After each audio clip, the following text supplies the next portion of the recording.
Vamos lá então para uma super motivadora cobertura, mais uma da derrocada e destruição total da economia brasileira. Números saíram hoje, desemprego subiu para 9,5%. Esse é o desemprego oficial, o que quer dizer que o real deve ser uau.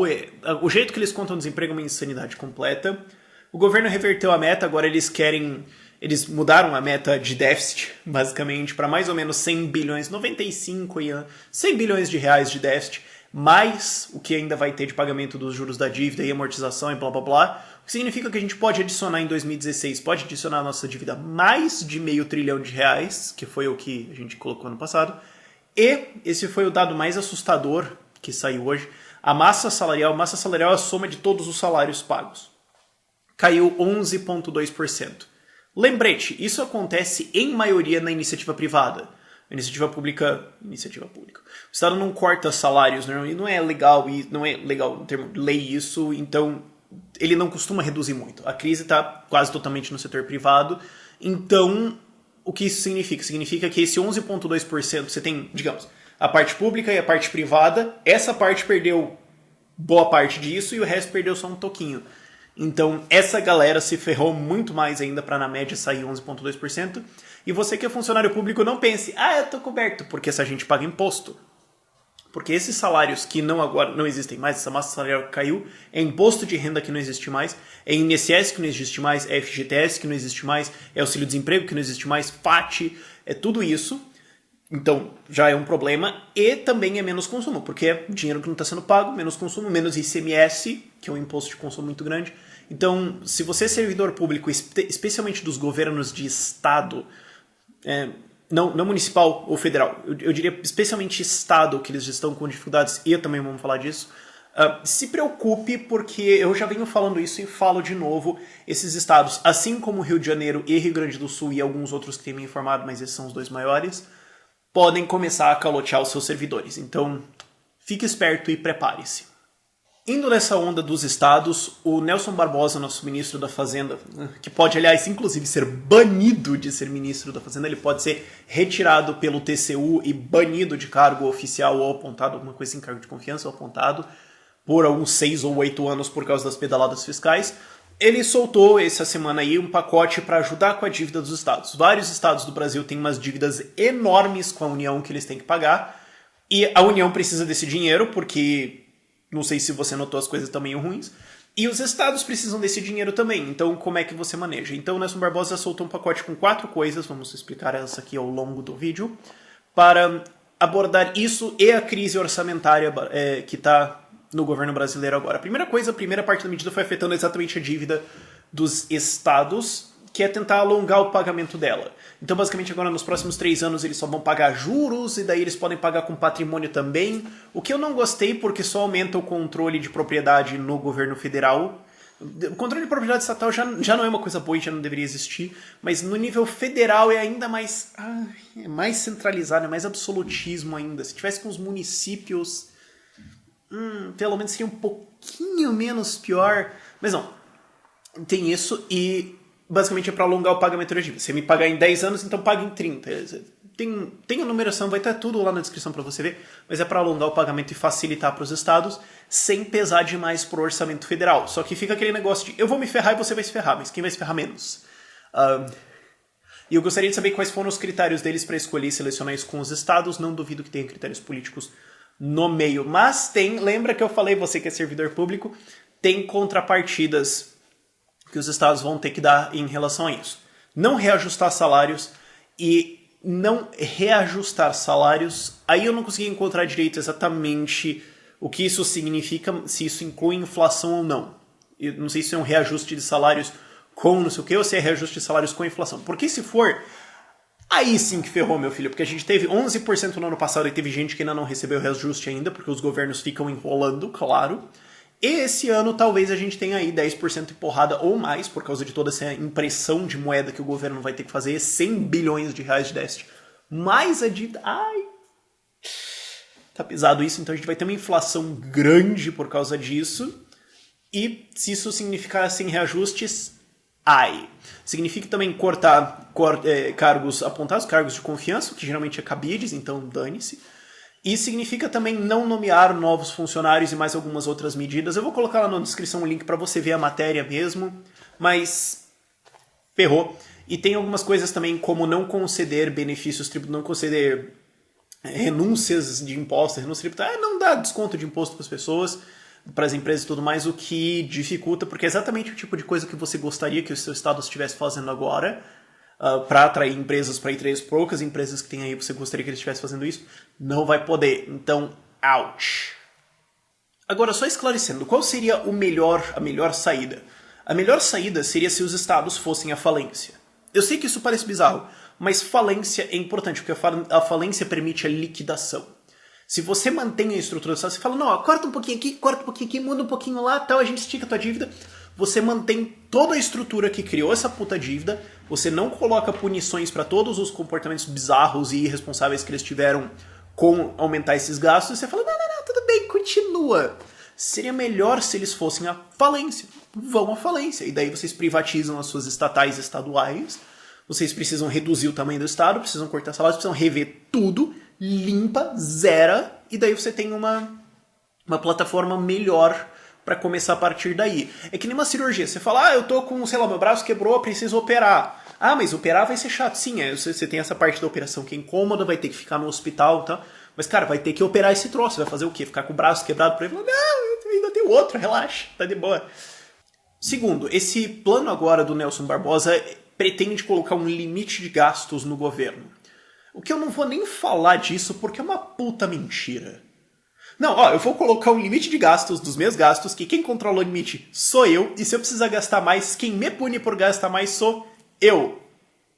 Existe um limite da inflação. Ela é 4,5, a banda central é 4,5, esse deveria ser o alvo. O que é idiota? Não, a gente quer aumentar o custo de vida das pessoas 4,5% por ano. Que meta burra é essa? Não, a gente quer piorar a sua vida todos os anos em 4,5%. 5 ia ser demais, mas 3 é muito pouco. Então vamos 4,5%. Mas a meta é 4,5%, mais ou menos 2%. Deu 11% ano passado. Dane-se. Tem uma meta do superávit primário, que deve ser o dinheiro que a gente economiza para pagar a dívida. Que desde os anos 90 não dá dinheiro para pagar a dívida. E dane-se! E ultimamente tinha a meta de superávit primário, que agora com o governo Dilma virou a meta de déficit primário, que é o que eu tô falando agora, que é 100 bilhões agora. Ano passado foi 120 bi. Eles começaram o ano falando que ia ter uns 70, baixaram para 10, depois baixaram para menos 50, depois baixou para menos 120. Agora, março, eles estão falando que vai ser menos 100. Quanto que vai ser isso no fim do ano? Não, tem uma meta. Dane-se, dobra a meta, não importa, deixa a meta em aberto. Não, a gente vai colocar uma tampa de limite de gastos. Mentira! Vocês vão colocar lá, isso não vai servir pra nada. A terceira medida desse plano é basicamente prevenção para um calote. É basicamente... Eles não falaram isso, mas quando você lê o texto, você olha e fala, é isso. Tá, e se faltar dinheiro, se faltar o orçamento, se fechar... O que a gente gasta como prioridade? O que eles estão dizendo? Quem que a gente vai mandar cair num buraco e morrer? É isso. Não, quais são as nossas prioridades para manter o investimento e os gastos importantes e não sei o que. Então, é para selecionar o que vai continuar e o que vai pro buraco se ferrar. É só isso, é uma preparação, criar uma base legal, criar alguma base, alguma coisa do tipo para, como é que vai ser quando a gente tiver que fazer isso. Eles já estão preparando, é disfarçado, mas já estão falando do assunto. E tem uma quarta medida que é a mais estranha, porque ainda não dá para decodificar exatamente o que eles querem fazer com isso, mas é permitir que bancos façam depósitos no Banco Central remunerados. Basicamente permitir que bancos tenham poupanças dentro do Banco Central. Isso acontece em vários bancos centrais do mundo, o que não quer dizer porcaria nenhuma, porque o Banco Central americano está totalmente ferrado, o Banco Central europeu está numa insanidade, o Banco Central japonês não tem explicação para a loucura que aqueles caras estão fazendo. E assim, se eles permitem isso. Então, permitir que os bancos tenham uma poupancinha dentro do Banco Central. Isso poderia servir como lastro para o Banco Central imprimir mais moeda e é mais controle do Banco Central sobre o dinheiro dos bancos, o que não é bom. A resposta certa seria abolir o Banco Central. Agora, eu não sei exatamente o que eles querem com isso, mas me parece só mais uma medida para poder manipular mais o dinheiro e se preparar eventualmente para, então a gente tem os depósitos dos bancos aqui, a gente pode imprimir mais e tal. isso me soa como uma preparação para... E se a gente tiver que imprimir quantidades massivas de dinheiro? A gente tem o dinheiro deles aqui, é um lastro tal, a gente pode reter, sabe? Me parece isso aí. E os bancos vão querer fazer isso, claro, porque agora a taxa Selic está em 14 pontos, sei lá que porrada. Então, se você está ganhando isso...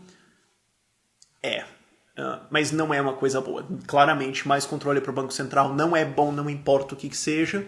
Mas é isso que o Brasil está fazendo, que o Nelson Barbosa e a Dilma estão tentando fazer agora. Eles existiram. Eles existiram. A reforma da Previdência. A Previdência vai explodir. Vai.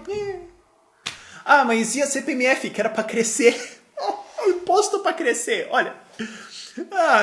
Não dá nem pra fazer piada com isso. Tão idiota que era a proposta. Imposto pra crescer. Tua empresa tá crescendo bastante, então eu vou ajudar você, eu vou assaltar e levar 3 caminhões da tua empresa, porque daí... Aí que vai. Eles pararam de falar isso, não, agora é. Bom, então, controlar a dívida, como que a gente vai gastar, como que vai ser o calote, é isso. Vamos tentar controlar o orçamento e agora preparar para... É disfarçado que eles estão fazendo isso, mas... fazer o quê? Estejam informados e, acima de tudo, estejam preparados. Saibam o que fazer caso isso aconteça. Eu quero falar mais disso no canal no futuro. Vamos trazer iniciativas aí. Eu sempre falo isso, mas agora isso está sendo planejado. Muito legal. Mas esteja preparado, esteja informado. Não ache que vai ficar tudo bem. E se você é especialmente um funcionário público, se prepare para o fato que o seu estado pode dar um puta calote na sua cara. E especialmente depende da sua função. Se você é considerado uma coisa mais essencial para o funcionamento do Estado, como, por exemplo, auditor da Receita, provavelmente você vai demorar mais para tomar um calote. Agora, se você está lá embaixo na cadeia alimentícia e está fazendo alguma coisa assim que o governo não liga muito, que já está jogada, prepare-se. Esteja informado que coisas graves podem acontecer. Eu sei que é chato ficar falando essas coisas pessimistas, mas vamos terminar com uma nota otimista. Como eu estava falando nesse vídeo, a falência é boa porque permite uma limpeza, permite o reset, permite a liquidação e a construção de algo novo melhor. Dói, mas termina com um resultado melhor. Ou termina com o socialismo de volta, que nem é feito na Europa, e daí causa outro crash, mas eventualmente é a chance, a oportunidade de uma melhora. Sendo que se só continuar assim... Se o governo tivesse o poder de só imprimir e manter isso pra frente, como eles provavelmente vão tentar fazer, eles podem atrasar, daí você olha e fica falando, mas vai ser pior ainda. Você quer que a falência, que o crash seja o mais rápido possível. Porque daí não piorou tudo. Você quer... Se a empresa, você começa a notar que a empresa não vai dar certo, muda significativamente. Você fala, não, enrola 5 anos, daí a gente vai ter que mudar quando tiver uma dívida 3 vezes o nosso faturamento. Aí complicou. Então, nós estamos indo à falência tarde, mas antes tarde do que mais tarde. É a mensagem otimista que dá pra deixar. Mas ainda assim eu tô otimista em relação a isso. E especialmente otimista em relação a vocês que estão assistindo esses vídeos, porque vocês sabem, como eu falo extensivamente, que vocês devem estar preparados e informados. Imagina, então, quem acha que tá tudo bem. Putz, esse cara... Pelo menos será esse cara, eu acho. Chega de vídeo, né? Chega. Tchau, tchau.